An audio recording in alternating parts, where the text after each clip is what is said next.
Hello.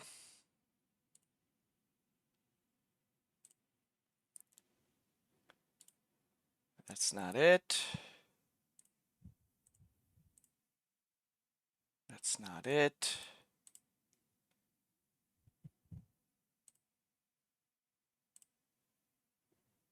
That's not it. This? Yes. All right. Let's wait for Paul to get here.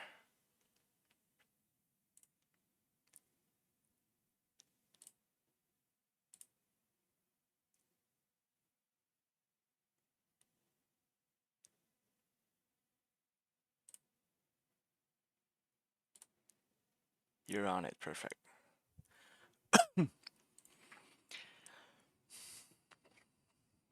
All right. There you go. All right. This is kind of a silly thing we're trying on a whim. I was talking with, oops, hee hee, Boo farted. Talking with Clabberboard and me, a personal friend of mine, and also a dedicated viewer of the channel, about playing D&D, because I've been putting my Savage World games on YouTube, but there hasn't been an update in 2-3 weeks because my players were on a break. There's a summer and people want to be outside, not in front of the computer, so that's okay. But Climb Aboard Me is an avid watcher of D&D. Yo, yo, yo. So he's asked me to.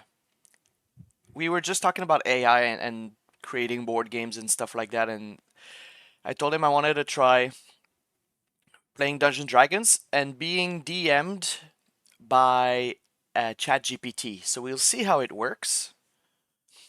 We can see on the left there's a lot of stuff from the past that I already have used ChatGPT for. I was trying to use ChatGPT to code a video game for me, but it was a lot of hassle, and then work got busy. Okay, so it's gonna be a one-player game.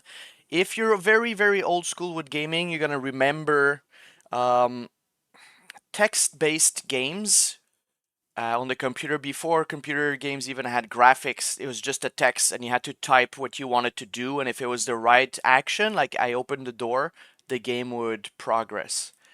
So, hi GPT. Hey there, how can I help you today? You will, I want you to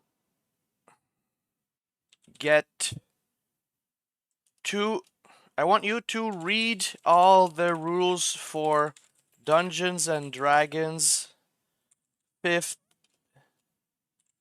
edition now and confirm when you understand the game.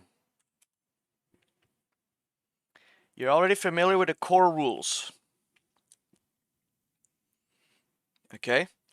Blah, blah, blah. Are you familiar with dungeon mastering? Okay, very good. Are you... No, I'm not gonna ask him or it. You will be my dungeon master today. I will be a player and you will create a story for me, handling NPCs, story hooks, mechanics, monsters, and the likes. The world will be a fantasy world, a classic fantasy world like Swords of the Coast or Forgotten Realms or Dragonlance to your liking. Excellent. Welcome, adventurer. Right away. I'll be in Dungeon Master. We'll begin in a classic high fantasy world. Deep forest, perilous dungeons, ancient dragons, and scheming powers, both divine and mortal. I'll set our story in Faron, the storied continent of the Forgotten Realms, where your actions might draw the eye of kings or gods. Okay. So, by the way, before we get started, for people watching this on YouTube, please, well, you're gonna do it anyways, but this is, people are gonna do this, right? I'm a dungeon master myself. I understand I don't want to lose my craft, my hobby to AI. Like, we're losing a lot of things already to AI. Jobs, art, fucking media, truth, right? But it's here. So until the government bans it because somebody got framed by deep fake AI video, we're gonna use it as a tool. I'm typing that fast, sir. I have about 100 and I don't remember my maximum typing. I don't want to say 100 words a minute, but I think that's crazy. Maybe 60 words a minute, 70. Um, so yeah, we're just doing an experiment because I can't find players. I can't find a DM. So the DM is gonna be Chat GPT. We'll see how good or bad it is and how worried you should be about the future. But I think it would be fun if it gets good that 4 or 5 players get together and play like a Chat GPT AI DM game. I mean, I'd prefer that than giving my money to Wizards of the Coast, so we'll see how it goes. And by the way, apparently it's been debunked that AI just uses like one Great Lake of water for every starter kit picture you generate, so let's not worry too much about that today. Before we begin, I need a few details from you. Character name. My character name will be... Okay. Let's copy. Okay, now character name.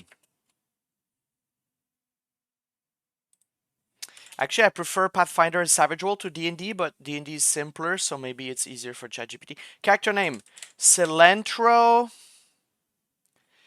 Cilantro Sirius.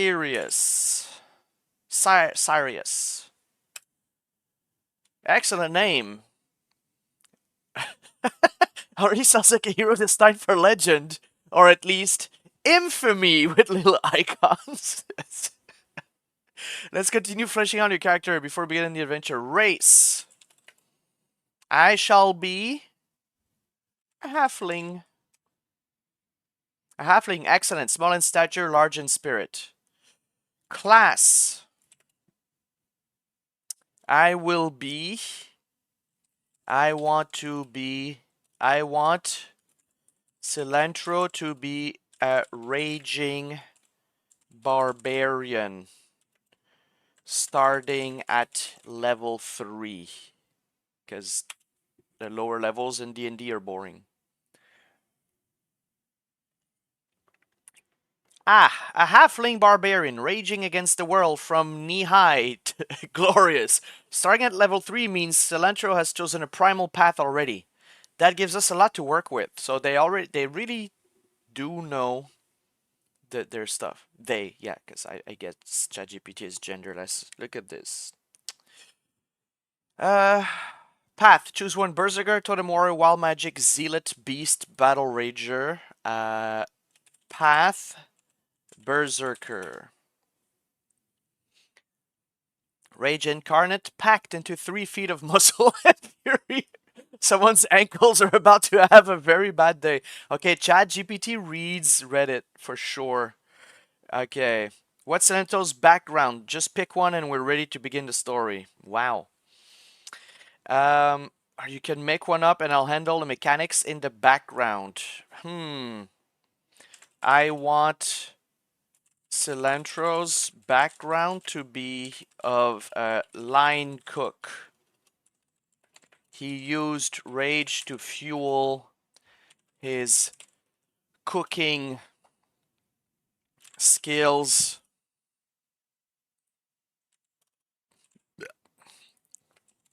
When in a lunch rush, he left his job to discover the world, learn new recipes, and eat monsters. That is incredible. That's actually a character that I've made for a game that I haven't played as yet. A line cook turned berserker adventurer on a culinary quest to fight and eat monsters. This is the spice that Pharaoh needed. Yo, it's doing puns. Cilantro Sirius, character summary, race halfling, class barbarian, level 3, path berserker, fueled by rage and formerly by the dinner rush. Okay. Why is Chat GPT funny? Chat GPT is cooking, you get it? Background, custom, line cook. Skill proficiencies, athletics, survival for fighting and foraging. Tool proficiency, cooks utensils. Feature rage in the kitchen. It made a custom homebrew class. Once per day, Cilantro can prepare a hearty, spicy dish after a short rest. Anyone who eats it gain temporary hit points equal to Cilantro's constitution modifier plus proficiency bonus. Think battles 2. Personality trait, I eat every monster as both a threat and a potential entree. Ideal, a good fight is like a good stew. Hot, intense, and with a surprise in the middle. Let me invite a friend in the chat. You're trying to find me? I guess you're it, yeah. Donjon. Where is my Dungeon and Dragons group on Facebook? Give me a quick sec.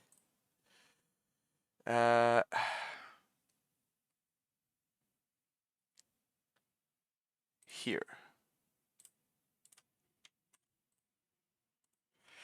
Je sais que c'est pas le meilleur moment de la journée, mais je suis en train d'essayer de jouer à D&D avec Chat GPT en stream pour une petite heure si vous êtes curieux.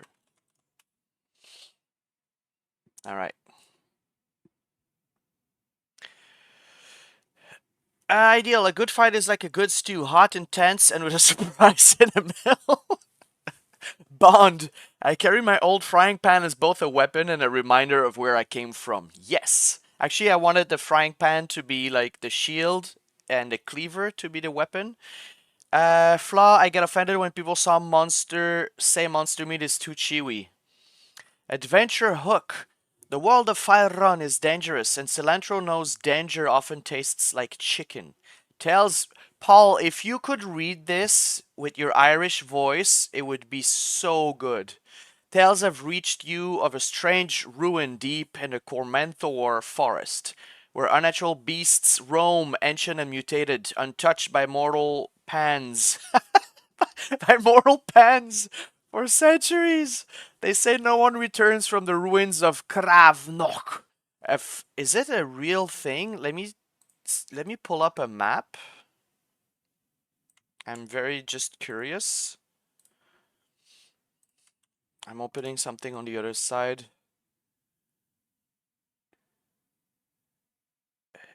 Norkarosh. Norkarosh is from World of Warcraft. Okay, so it's not the same. A fortress now once belonged to a now extinct cult of gourmet demon hunters. Some believe the place holds legendary spices. Okay, I'm invested. Others, I'm very worried for the future of D&D unless this enhances it.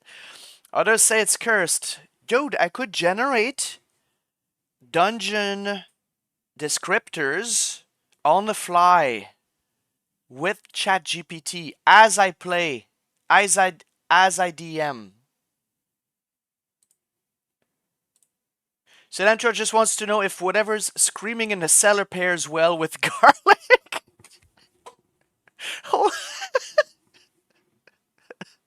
The journey begins. Oh, look, he put a little icon. There's like a little meat. There's a little tree. It. The journey begins. You stand on the outskirts of the small frontier village of Elkwater, nested near the forest's edge. The scent of wood smoke is heavy in the morning air, and you clutch a worn note. Scribbled directions from a wandering dwarf who once tasted dire boar belly roasted in the shadow of Krav Nook. Wow. So my problem is when I read, I don't retain. When I read out loud, it's like more performative. So it's hard for me to remember as I read out loud. The villager's eye. The villagers.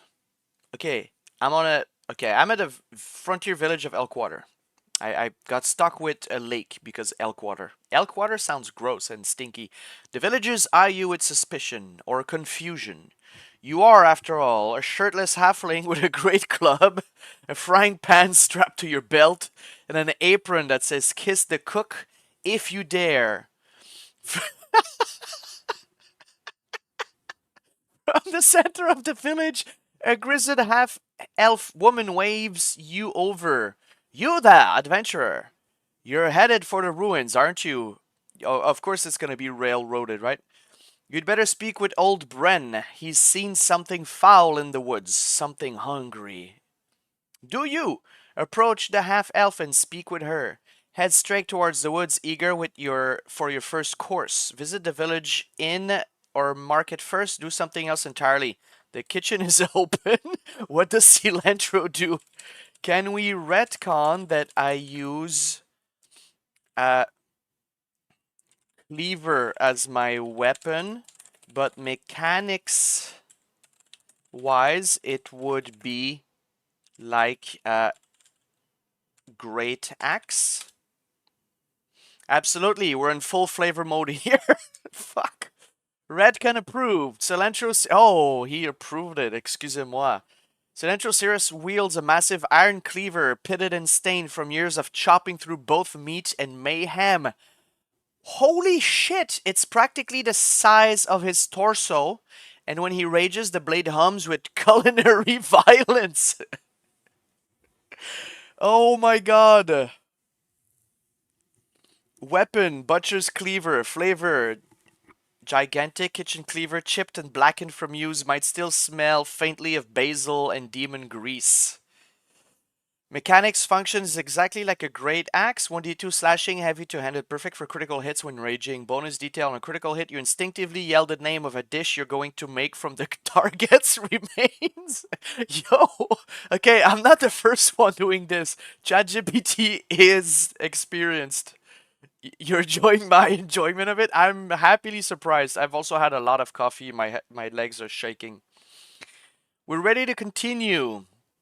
Cilantro, your cleaver rests on your shoulder, and a half-elf in the village square waits for your response. Do you speak with a half-elf who mentions someone named Old Bren and strange happenings in the woods? Oh yeah, what did she say?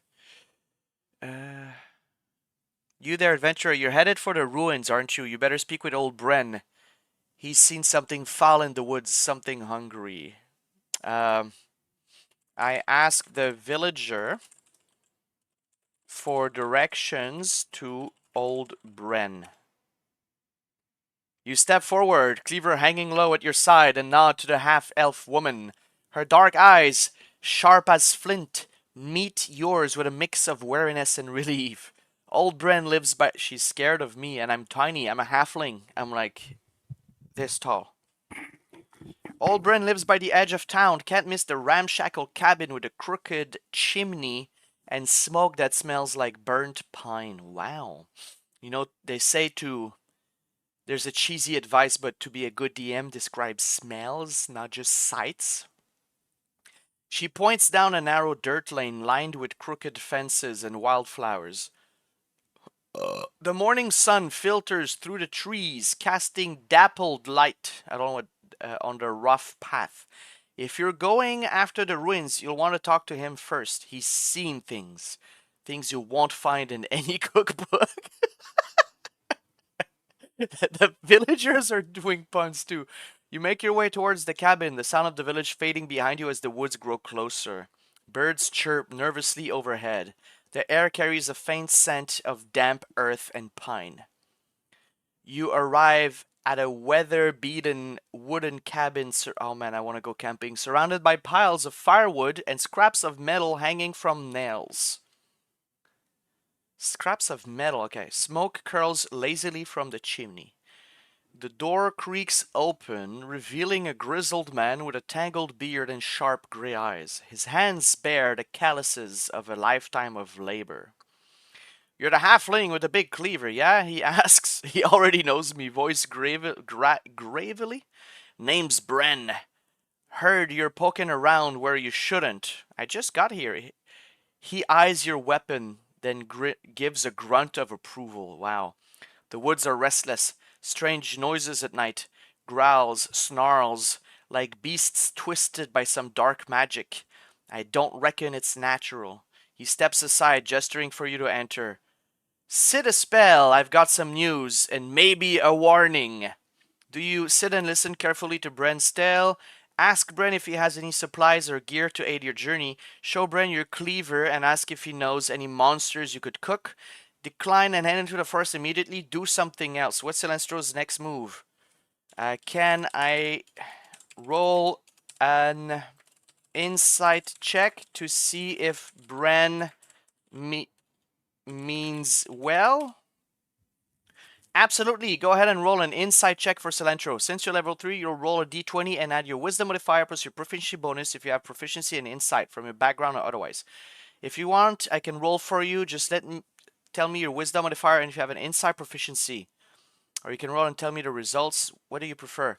I don't have a character sheet. Can you generate one for me? Using standard array, making cilantro as strong and tough as possible, sacrificing intelligence and wisdom in the process. Got it! I'll build Cilantro Sirius, your level 3 halfling barbarian berserker, optimized for raw strength and durability using the standard array, prioritizing strength. Yep, that sounds perfect. Notes on ability scores. Okay, yeah. Proficiency and skills, combat stats, equipment. Alright, let me know if you want me to roll your insight check now. I will roll it using this command like I use on this chord and roll 20 slash roll 1d20. Let's see if that works.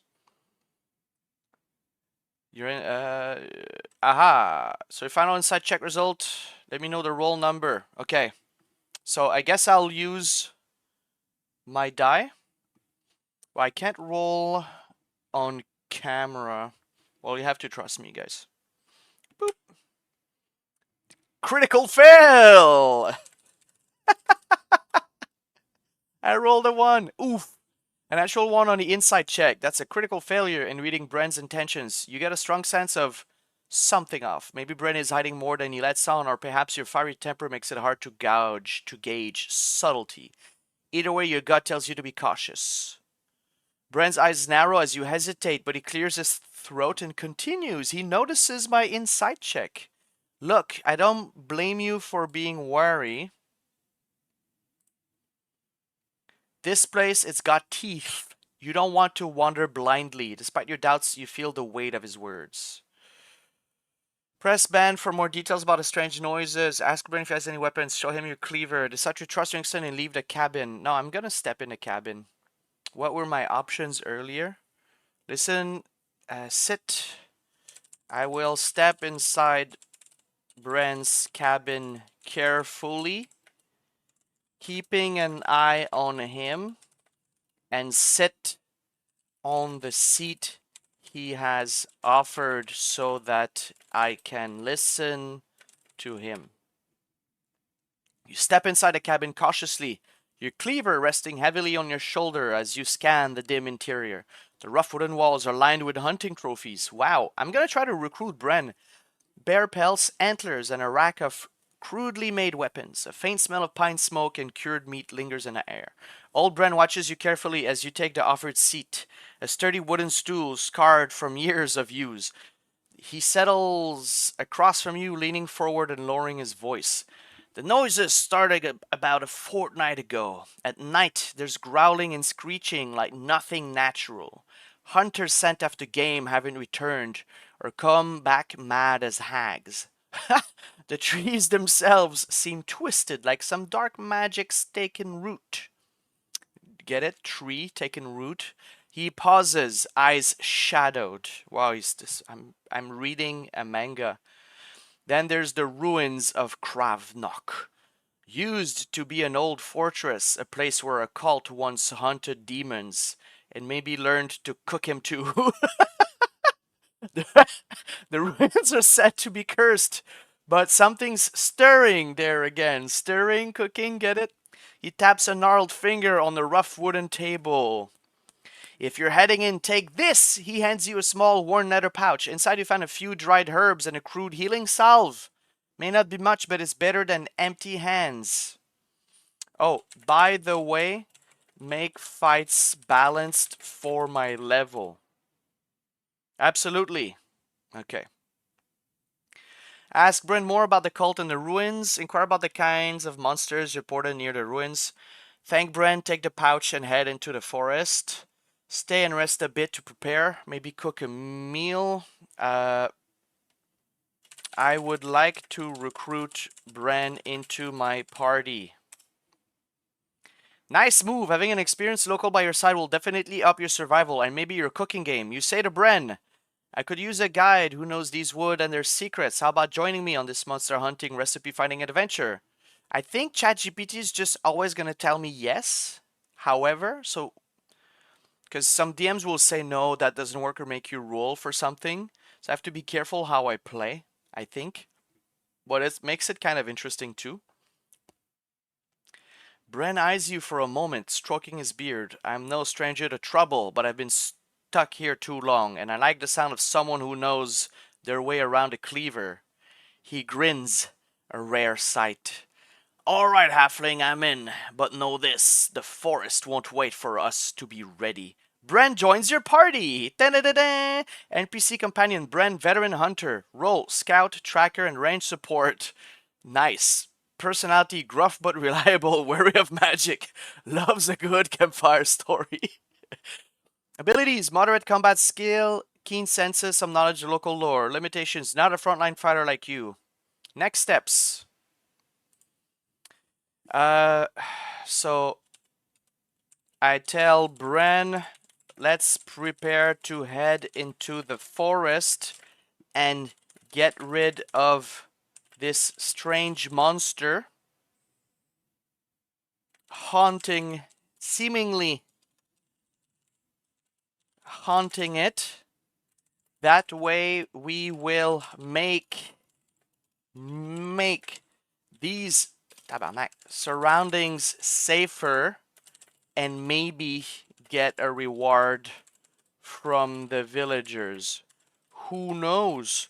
I might even get a kiss from the half-elf lady. Grab your best weapon, armor, and healing equipment, and let's get going. I don't want to dilly-daddle too much. Dilly-dally-daddle. Dally-dilly-daddly-da. Deedla-deedla-deedladdle. Bren chuckles, a deep, gravely sound that echoes in a small cabin. A kiss from the half-elf, huh? You've got a way with words, little chef. I like your style. He rises and begins gathering his gear. A sturdy crossbow, a leather jerkin patched with years of wear, and a satchel filled with herbs and basic healing supplies. What's a leather jerkin? Let me check. Leather jerkin? Okay. It's a little sleeveless vest. Thought it was just a loincloth. I'll make sure we're ready. You sharpen that cleaver and I'll double check my bolts. Preparing for the journey, you both head out to the village armorer's shop and apothecary to stock up. It looks like I don't have to worry about money. I like that. The blacksmith offers you a reinforced leather vest. that should help against claw and bite wounds, and the apothecary sells a couple of healing potions and some bandages. And the apothecary sells a couple of healing potions and some bandages again. Nice. Inventory update. Very nice. With gear ready, Bran gestures toward the darkening tree line. Alright, Cilantro, let's carve our way through this cursed wood. You both enter the Cormanthor forest. The canopy above thickens and the sunlight dims. Leaves rustle, and somewhere far off, a low growl rumbles. As you step deeper, your eyes catch movement. A pair of glowing yellow eyes watching from behind a thick oak. Roll for initiative! What? Oh, yeah. Okay, we're fighting. Boom! I rolled an 18. I'm ready. I rolled an 18 for... Oh, yeah, there was an ad. Shit, sorry. Little update. If you had to watch the ad, we're in the woods. We're about to fight, presumably, a wolf. Not counting any bonuses. Can you roll for Bren? Great roll. Adding Bren's dexterity modifier. +1 from Leather Jerkin. And his likely modest dexterity score. Let's say +1. I'll roll for Bren now. 10 initiative. Cilantro 18, Bren 10. Forest creatures. I'll roll for them now. Rolling for 2 creatures. Oh, a pair of eyes. A pair of glowing eyes. So there's more than one creature, but it's a pair. Maybe they're maybe they're Cyclops. 2 Twite Blights. CR18, perfect for level 3 challenges. Creature 1, okay. Final initiative order. Cilantro, Twig Blight. You're up first. The glowing eyes step out. It's a twisted little creature. Thin limbs like branches. Eyes glowing faintly yellow. They hiss. Claws clicking. What does Cilantro do? Cilantro will run ahead, taking out his cleaver. Oh, sorry. Now the ad is finished. I forgot to disable the ads for this. Sorry, guys. I'm in the forest with Bran. We're about to fight 2 Twig Blights. We rolled initiative. Cilantro runs ahead, taking out his cleaver, and will try to chop the closest Twig Blight in half using a 2-handed overhead chop. Cilantro springs forward, cleaver raised high. A towering, brutal chop aims straight at the nearest Twig Blight. Roll to hit. I rolled a 4. I'm so sad. That's a miss. Even with your mighty cleaver, the Twig Blight nimbly dodges under your wild swing, its twisted limbs bending just in time. The Twig Blight 1 snarls, seizing the opening. It lunges at you with claws slashing. I'll roll its attack now. Attack roll 14 to hit. Your AC is 13 with leather vest, so hit! It scratches your arm, dealing 4 slashing damage. I don't know how much HP I have. 29. We're okay. Bren's turn. He quickly raises his crossbow and fires at the nearest Twig Blight. Bren's 20 hits easily. Bren's bolt thuds in the second Twig Blight's chest, causing it to stagger but remains standing. Twig Blight 2, it snarls and swipes at Bren with a 12 to hit +4. The attack misses. Back to you, Cilantro. The first Twig Blight is snarling and poised to strike again. What's your next move? I will try to cut it in half once again. You grip your cleaver tight, channeling your barbarian rage. With a fierce battle cry, you swing down again in a powerful 2-handed chop aimed at the snarling Twig Blight. Roll to hit. 9. I rolled a 9. Your cleaver bites deep into the twig blight's brittle limbs. That's a solid hit. Now roll damage. Since it's a great axe stat weapon, roll 1d12 plus 3 and add your rage damage bonus. I didn't know I was raging. I didn't say I was raging, but it's okay. Let's say I'm raging. Sometimes you have to correct Chat GPT. I learned when I try to get it to code for me. Let me get a d12.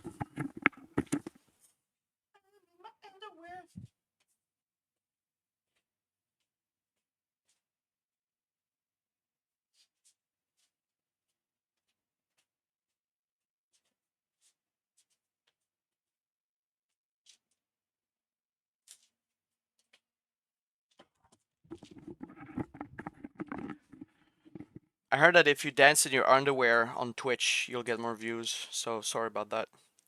My d12. Have you got a torch? Good point. For damage, slipped off. Aha. I rolled a 5.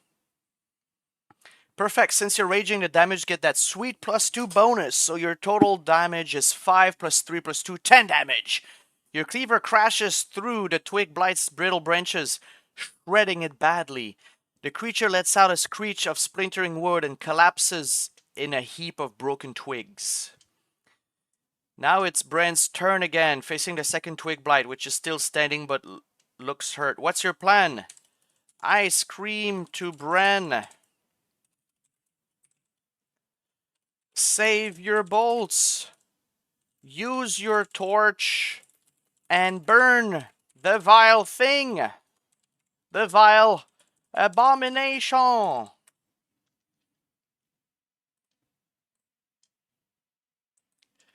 Bren's torch attack is improvised melee attack. Burning damage. Ah, nice. 16, a solid hit. Damage, burning damage, 1d6 fire. Good call, climb aboard. Let me use a wood die that my wife gave me. Roll damage. Woo! 6. The flaming torch scorches a twig blight with a fierce burst of fire. The creature screeches in agony as the flames consume its brittle limbs. The dry branches crackle and blacken rapidly. 6 points of fire damage. That's enough to set it aflame and weaken it badly. The twig blight, now burning and desperate, claws wildly towards Bren in a last effort. Rolling its attack, d20, 11 plus 4, 15 against Bren's AC, 12. Hit. Bren takes 3 slashing damage as the claws rake his arm. Back to you, Cilantro. The burning twig blight staggers, but is still alive and furious. What's your next move?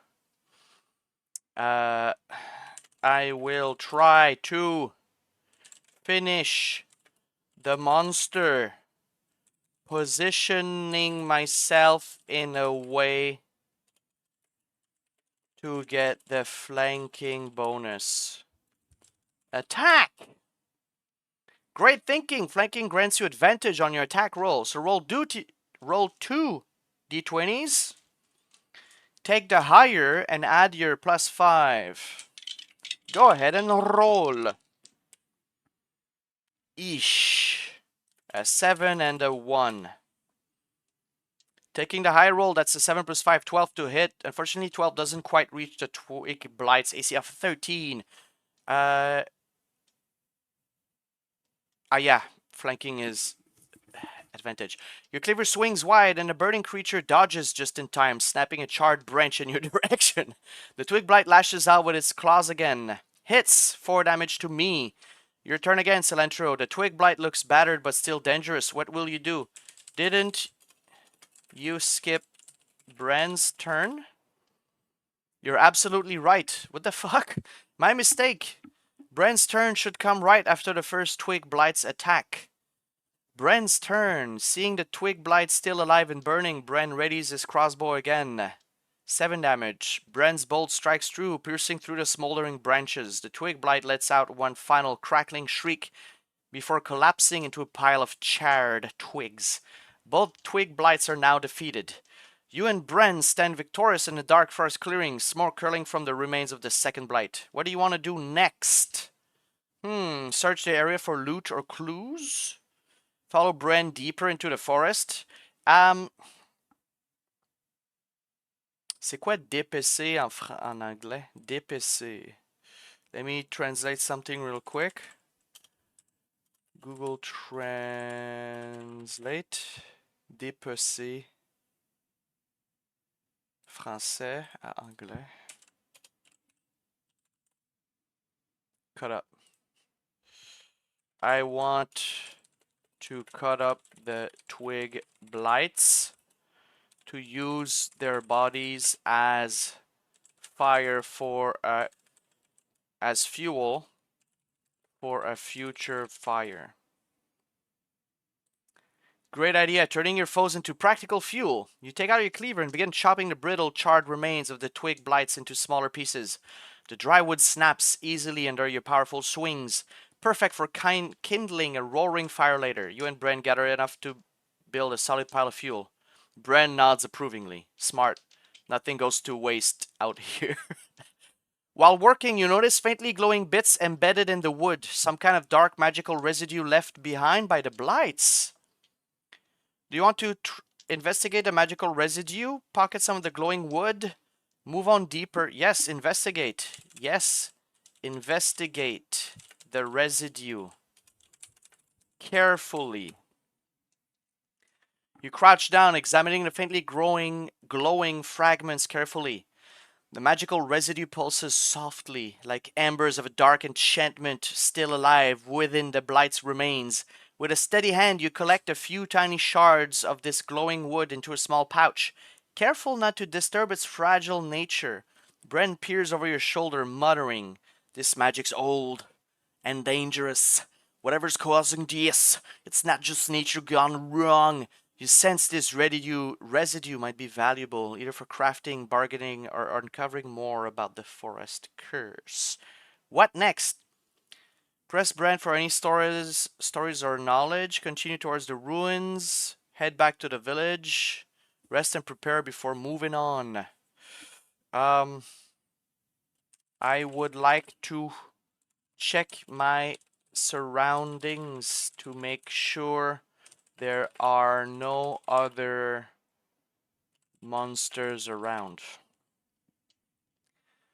You take a moment to carefully scan the dense forest around you. Sense sharpened muscles tense. Roll a perception check. I would like Bren to help me with this perception check. Great call. Bren's trained eyes and keen sense can definitely help. Let's do a group perception check with advantage. We take the higher two rolls. Yo, these dice suck. I'm gonna re-roll. I don't care. There we go. At 10 and 12. The last one was a 2 and a 4. Taking a higher roll, 12, for Bren's perception check. You both carefully scan the shadows and undergrowth. The forest is eerily still for now. No signs of other monsters nearby. No rustling, no glowing eyes. Nothing to hint at immediate danger. Bren nods quietly. For now, we've got a moment's peace, but these woods don't stay quiet long. You're clear to proceed. I would like to use the healing balm I was given to regain some HP. Good call. Taking time to patch up before the next fight is smart. You're so nice, Chat GPT. You pull out the healing balm from Bren's satchel, a thick, fragrant salve made from forest herbs.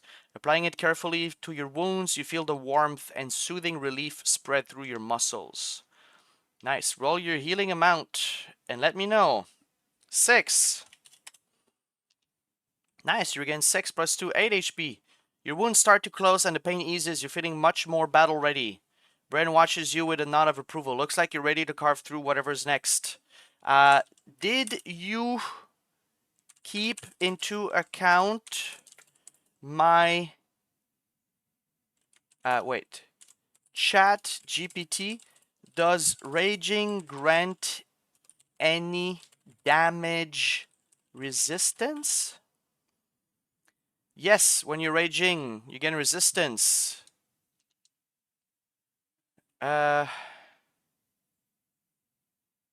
Yes, keep track of my raging status, but I believe you forgot my resistance earlier. I think he was saying I was raging just as flavor, not as a mechanic. Back up accordingly. Yes. Yes, always keep track of the mechanics properly, or else this experience will fall apart. Also, don't assume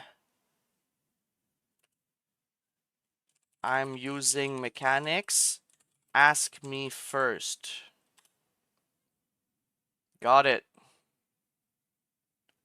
What's Cilantro's next move?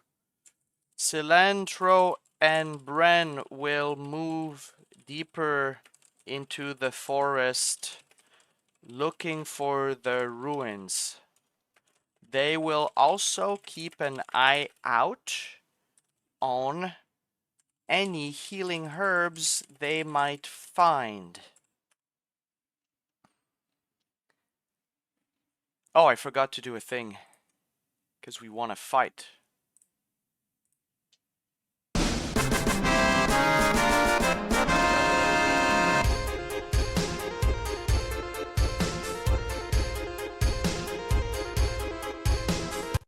That's the winning dance. Winning a fight dance.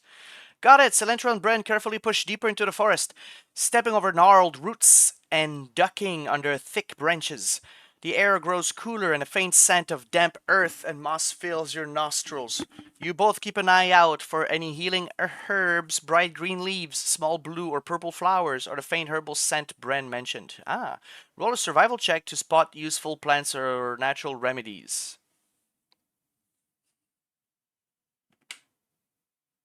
5. I'm changing dice.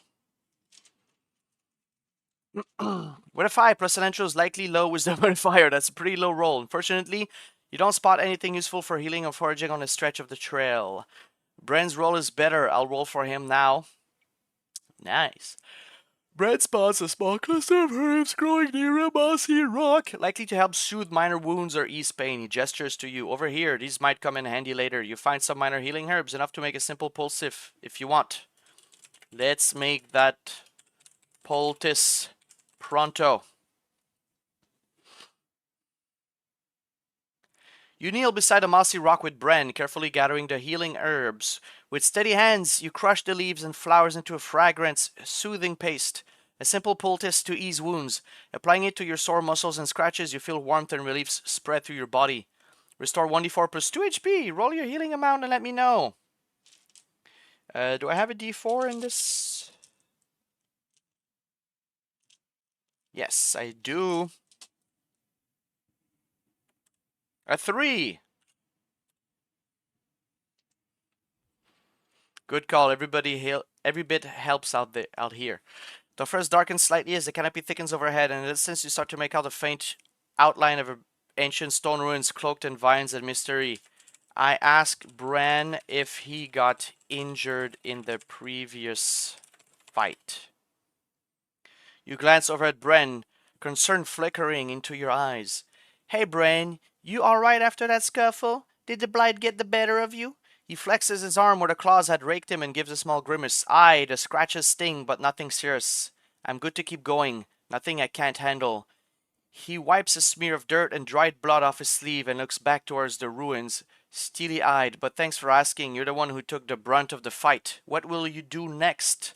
I feel like making that healing salve in the forest alone with Bren was very romantic, and I feel like this is a proper moment to kiss him on the lips passionately.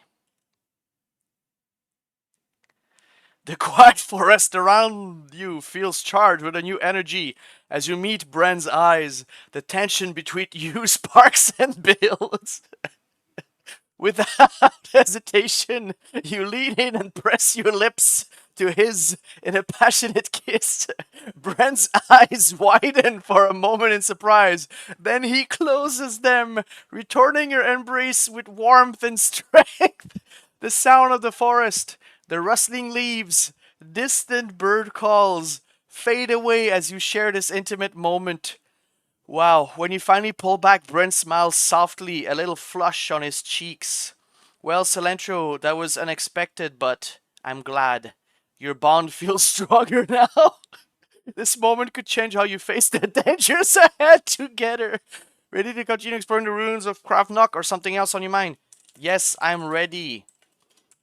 Could you take my halfling height into account when describing scenes from now on? Absolutely. Okay. The ancient ruins loom ahead, towering stone structures wrapped in thick vines and moss.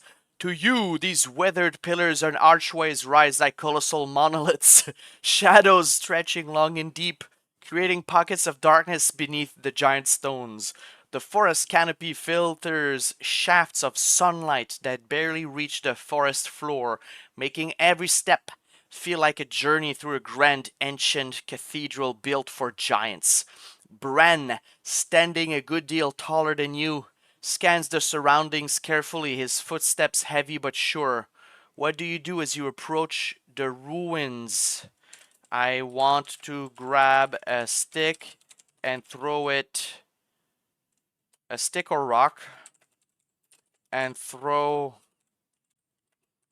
it towards the ruins to see if I, to see if anything stirs. Cilantro crouches low, eyeing the towering ruins ahead, spotting a sturdy stick around the size of your forearm.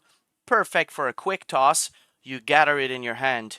You throw the stick with all your might, hurling it toward a shadowed archway deep within the ruins. It clatters loudly against the stone, echoing through the quiet forest. Roll a perception check to see if anything stirs or responds to the noise. 10.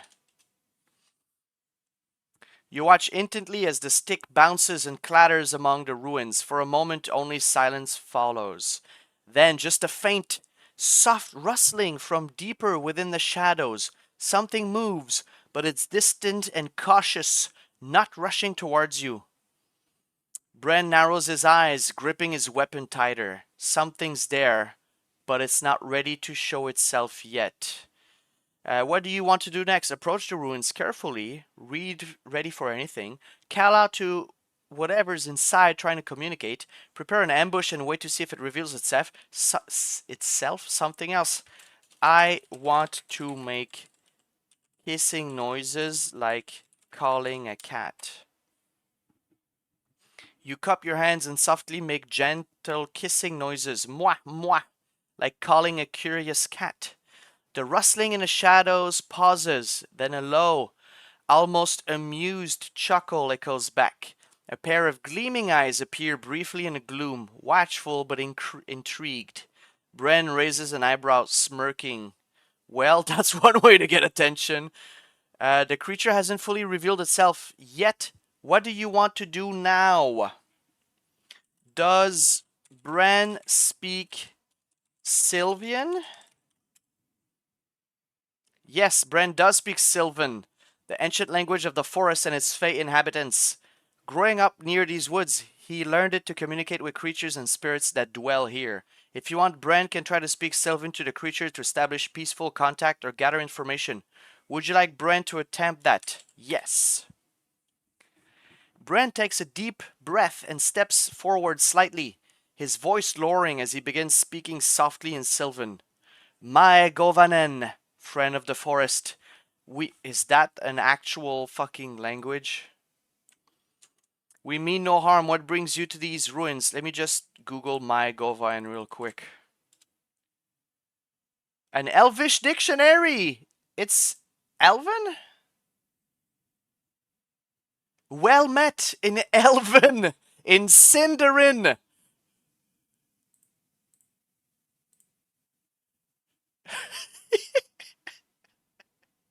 Holy shit. Chat GPT used Elven. After the kiss, I'm reading everything as a double entendre. He gripped his weapon tightly. The glowing eyes in the shadows blink slowly, and the rustling grows less tense. A slender, graceful figure steps into the dim light. A fey creature, part humanoid, part tree, with bark-like skin and leaves woven into its hair. Nice. It regards you both with cautious curiosity, then responds in a lifting voice you can barely understand, but Brent translates roughly. Guarding ship, ancient magic, corrupted by shadow. Help is needed, or all will perish. The forest mystery deepens. What do you want to do next? I tell Bren to ask the forest creature if these. I show the glowing branches I found earlier are part of the ancient magic. Bren nods and holds up the small pouch containing the glowing twig fragments. Speaking again in Sylvan, he asks the forest creature, "These shards, are they part of the ancient magic you guard? Do they hold power or a curse?" The creature's eyes flicker as it studies the glowing branches carefully. After a moment, it replies, "Yes, these are remnants. Fragments of the old power that once kept balance. Now twisted by Shadow's touch, they corrupt the land and stir the blight." It looks directly at you, voice grave. "If the corruption spreads unchecked, the forest and beyond will fall into darkness." You hold the growing branches tightly in your hand. Their faint pulse feels like a heartbeat, but one faltering. What's your next move? Where is the source of this corruption? Bren turns back, asks a question in Sylvan. Where does its shadow take root? The Fae's expression darkens, and it gestures toward a crumbling tower silhouetted on the horizon, barely visible through the thick trees. The old wizard's tower, once a place of learning and light, now a darkened spire. Inside, a twisted magic festers, tainting the land, feeding the blight. It pauses, then warns. Many have entered, few have returned. The source must be cleansed, or the forest will be lost. The weight of the quest settles on you both. Let's search the ruins for useful artifacts or clues, all the while keeping a steady eye out for traps. Got it! You and Brent step cautiously into the shadowed ruins. Eyes sharp for anything useful, and wary of traps hidden beneath moss or tangled roots. Roll an investigation check to search for artifacts and clues. Since you're also watching for traps, I'll let Bren keep lookout with a perception check. Go ahead and roll your investigation. I'll roll for Bren's perception. Shouldn't you have written an investigation rather than a investigation according to linking sound rules of English? You're absolutely right. Ha ha! You're dealing with two English teachers here. 10.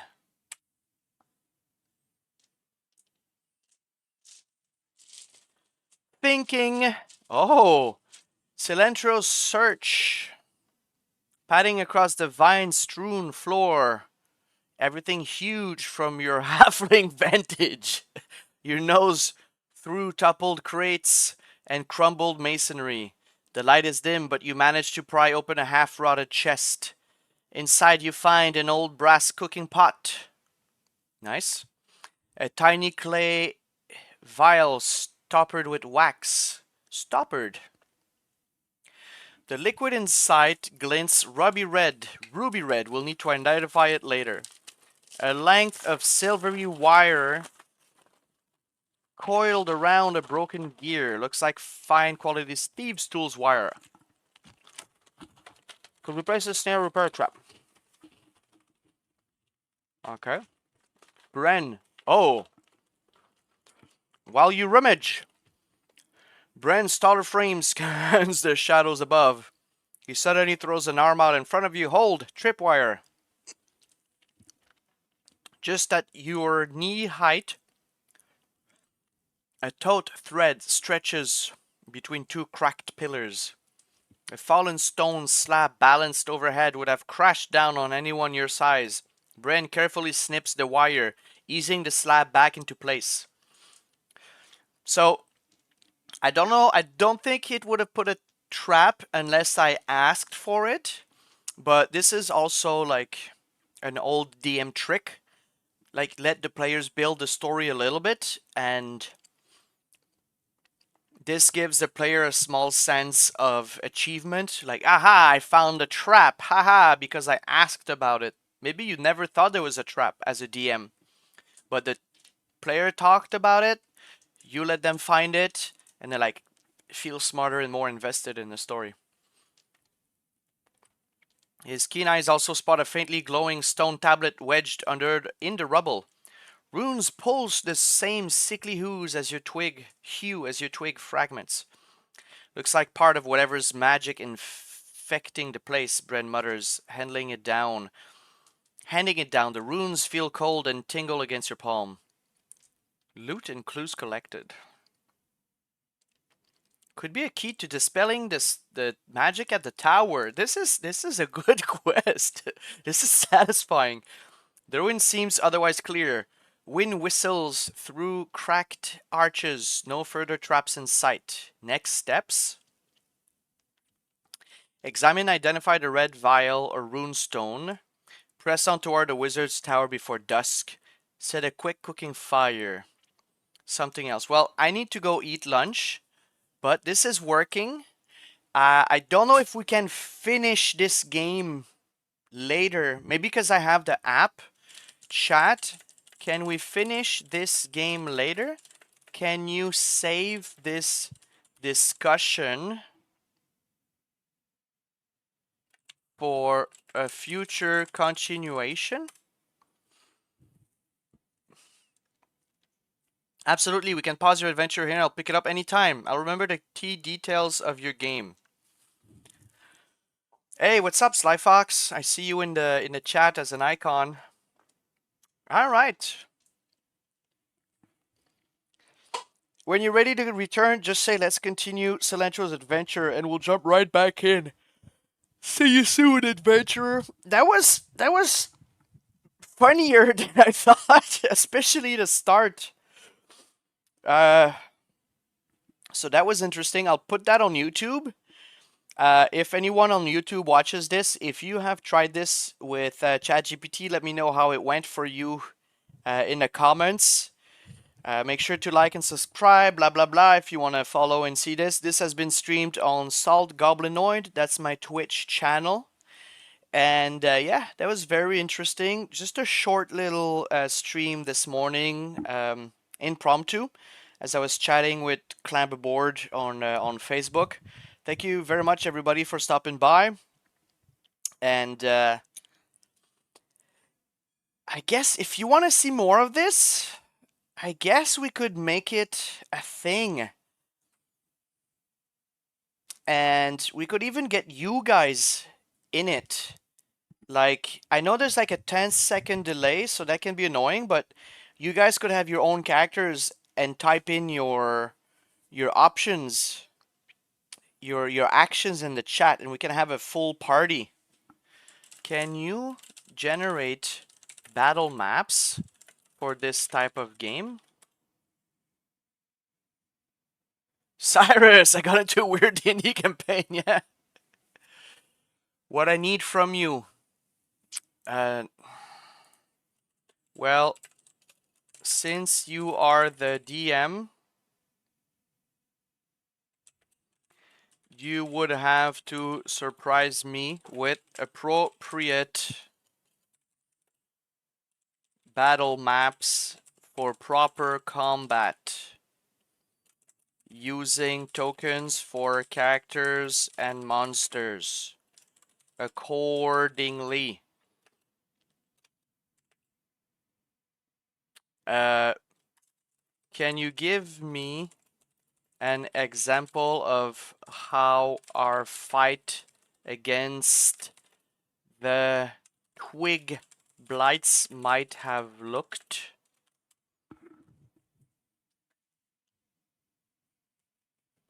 We don't choose.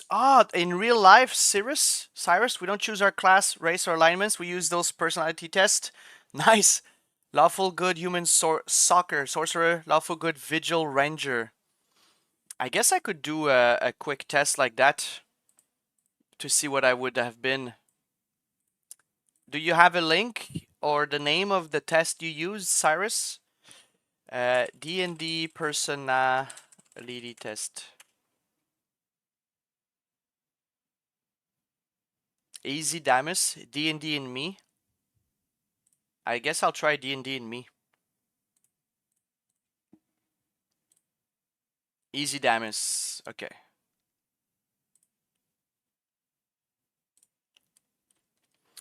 Alignment test. So I'll do this and then I'll stop the stream. Answer each question by choosing the response that best describes your character's belief or most likely action. Before submitting your responses, make sure JavaScript is enabled. I don't know, and that all pop-up window managers are disabled. If you're not sure if your browser will work, scroll to the bottom and click on what is my alignment button to test before. Yeah, okay, it works. Well, Sears 1231 just joined the tribe. Well, I had a bad surprise using a link from a viewer in the past, so I checked the name of the website. So one time somebody came in and said, "Can you test my game?" And then I clicked and it opened a bunch of windows, pop-up windows that were moving, like 20 of them, that kept saying the N-word repeatedly. This is live on Twitch, and I had to like try to close them, but I used Control-Alt-Tab, and then it downloaded 4 pictures automatically in my computer. The picture was a black ass showing a pink anus, and it was labeled child porn 1, 2, 3, 4. Yeah, so I don't click on tabs on links anymore. All right. Family elders are expressing disapproval of you to the rest of the family. Do you accept the criticism and change your ways? Seek a compromise with them. Besmirch the reputation of those expressing disapproval as you ignore their scorn. Silence them any way you can. Disapproval of you.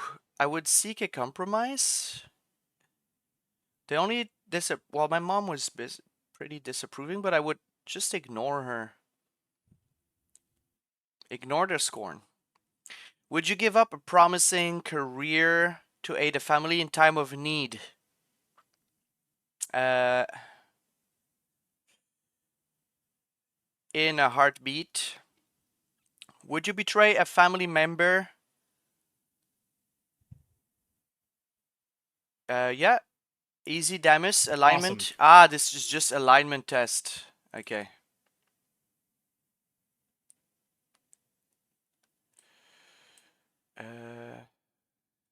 Easy Damus character. Good call. Okay.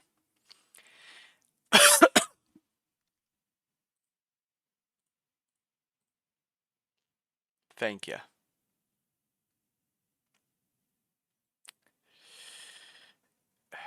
As far as looks go, I am ugly. I'm the worst looking character, average, attractive. I'm best looking member of my social circle. Damn. Well, my wife likes to tell me that I'm the most handsome in a group usually. But I wouldn't say extremely attractive. I'll just say attractive.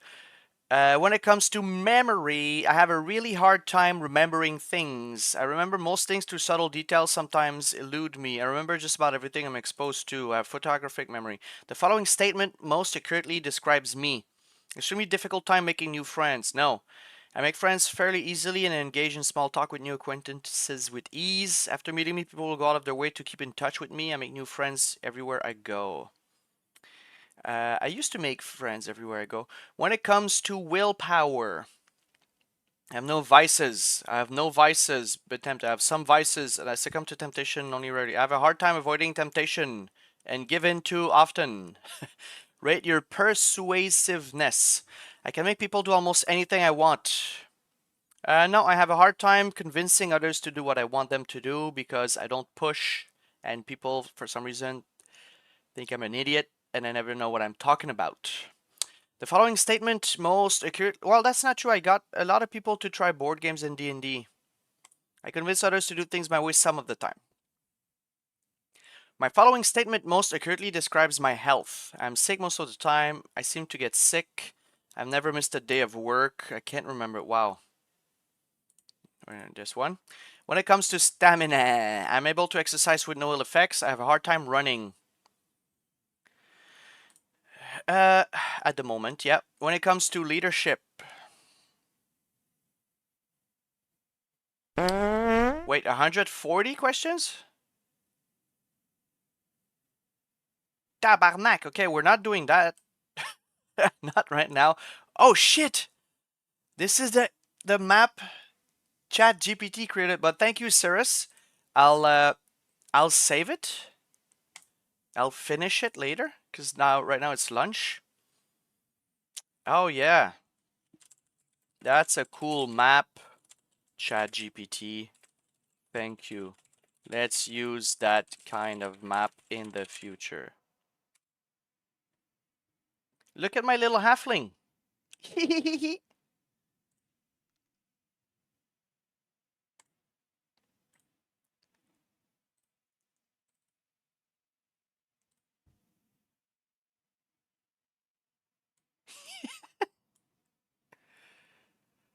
And even level. I'm level 41. Nice. All right. Well, thanks for joining the tribe. Seers. Thanks everybody for watching. This will be moved to YouTube maybe later today. And maybe we'll try continuing the game in the future. We'll see. And yeah, that's it for today's short stream. First time was 3-level cleric and 3-level monk, chaotic evil. You're just clicking random stuff to see. You're not actually generating yourself, huh? I suppose most people would be neutral good or lawful good. I guess, at least in Canada, if they're answering truthfully. All right, well, that's it for today. Thanks everybody for joining in, and see you next time.